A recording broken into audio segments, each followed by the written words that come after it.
জীবন বয়ে যাচ্ছে, নিত্য জীবন, কাজকর্ম, খাওয়া, ঘুম, বিনোদন, সুখ দুঃখ সবই মিলেমিশে আছে দৈনন্দিন এই জীবনে।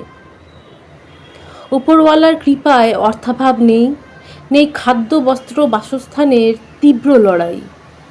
বাবা মায়ের বয়স হচ্ছে ধীরে, তথাপি মানসিকভাবে ঋজু তারা অনেকটাই এখনও। ছোট্ট বোনের অসুখ করেছিল, সেরে উঠছে। শান্তির কথা দাদা নিজের দায়িত্ব এখন নিজেই নিচ্ছে। সাথে আছে মনের সেই প্রিয় মানুষটিও, সর্বদা সে আগলে রেখেছে যেন।